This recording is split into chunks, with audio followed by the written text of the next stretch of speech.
24वां अध्याय।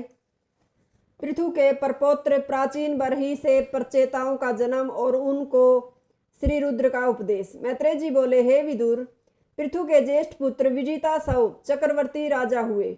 उनके 4 छोटे भाई हर्यक्ष, धूम्रकेश, वृक और दर्विण थे, जिन्हें उन्होंने क्रमशः चारों दिशाओं का राजा बना दिया। विजितासव का दूसरा नाम अंतर्ध्यान भी था, क्योंकि इंद्र से उन्होंने अंतर्ध्यान विद्या प्राप्त की थी। विजितासव के शिखंडिनी भार्या में 3 पुत्र पावक, पवमान और सूची उत्पन्न हुए। वशिष्ठ जी के शाप से अग्नि ही 3 रूपों से मनुष्य योनि में उत्पन्न हुए और उन्हीं की कृपा से पुण्य देवताओं को प्राप्त हुए। एक समय वशिष्ठ जी की पत्नी अरुंधति के सौंदर्य पर रिझकर अग्निदेव उन पर आसक्त हो गए।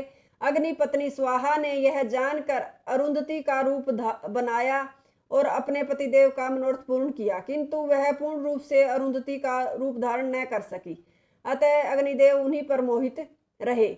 वशिष्ठ जी को योग बल से अग्निदेव की यह कुचेष्टा जानकर उन्होंने बुलाकर कहा, तुम मेरी पत्नी का पातिव्रत्य भंग करना चाहते हो, अतः तुम मनुष्य योनि में चले जाओ। इसी शाप के कारण अग्निदेव 3 पुत्रों के रूप में उत्पन्न हुए। अग्नि को अपने तेज का बड़ा गर्व था। उसके नाशार्थ भगवान शिव ने यह लीला की थी। उसी से मोहित होकर अग्निदेव ऐसे निंदित कर्मों में प्रवृत्त हुए। स्वतः वे निर्दोष हैं। उनकी दूसरी भार्या नभस्वती से हविर्धान हुआ। उसके बरहिस्द, गै, शुक्ल, कृष्ण, सत्य और जितव्रत ये 6 पुत्र हुए। उनमें सबसे बड़ा बरहिस्द था।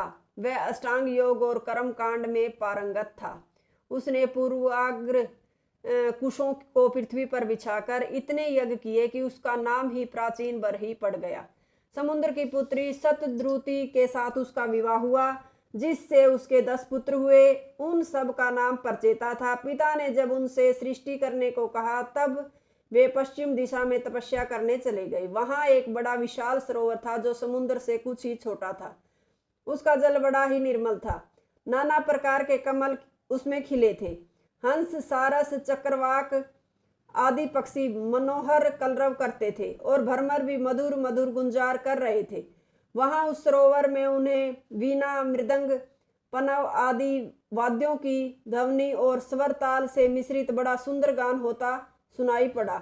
इससे उनको बड़ा आश्चर्य हुआ। उन्होंने तत्क्षण उस सरोवर से तप्त सुवर्ण के समान दीप्यमान प्रसन्न वदन नीलकंठ भगवान शिव को निकलते देखा। उन्हें देखकर वे सब आश्चर्यचकित हो उठे। तुरंत दंडवत प्रणाम कर हाथ जोड़कर खड़े हो गए। भगवान शिव ने कहा, हे प्रचेताओ, तुम प्राचीन बरही के पुत्र हो। तुम्हारा अभिप्राय जानकर ही मैंने तुम्हें दर्शन दिया है। तुम भगवान के भगत हो, अतएव मेरे अत्यंत प्रिय हो। जो प्रकृति और पुरुष से परे भगवान वासुदेव के शरणागत हैं, वह मुझे अत्यंत प्रिय हैं।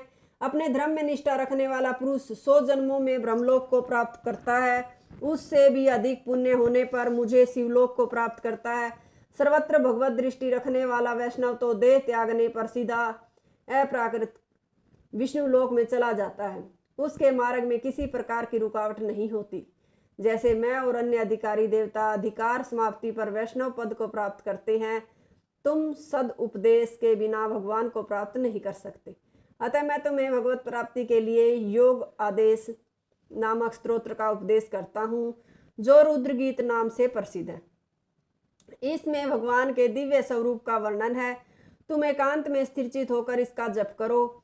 इसके पाठ से तुम्हें भगवान का साक्षात्कार होगा और तुम्हारे संपूर्ण मनोरथ सिद्ध हो जाएंगे। यह कहकर भगवान शिव ने हाथ जोड़कर खड़े हुए प्रचेताओं को रुद्र गीत का उपदेश दिया। इस रुद्र गीत में 36 श्लोक हैं।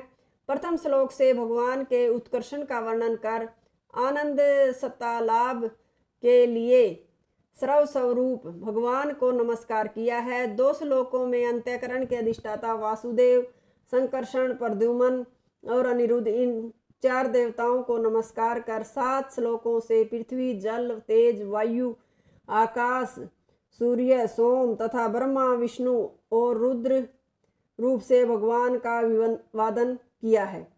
9 श्लोकों से भगवान के दर्शन की प्रार्थना की गई। 15 श्लोकों से भगवान की दुर्लभता तथा सत्संग की महिमा बताकर अनुग्रह, तत्वज्ञान आदि भगवान से ही प्राप्त होते हैं, ऐसा कहकर अंत में 2 श्लोकों से रुद्र के भय से त्रस्त जगत की रक्षा के लिए भगवान से प्रार्थना कर स्तोत्र की समाप्ति की गई। जो मनुष्य ब्रह्म मुहूर्त में उठकर इस स्तोत्र का श्रद्धा और भक्ति से पाठ करता है और सुनता है या सुनाता है, वह कर्म बंधन से मुक्त हो जाता है। हे परचेताओं, मैंने तुम लोगों के लिए परम पुरुष परमात्मा के इस दिव्य स्तोत्र का उपदेश किया है। तुम एकाग्रचित्त से इसका जप करते हुए तप करो, इससे तुम्हारे सभी मनोरथ सिद्ध हो जाएंगे। चतुर्थ स्कंद का 24वां अध्याय समाप्त।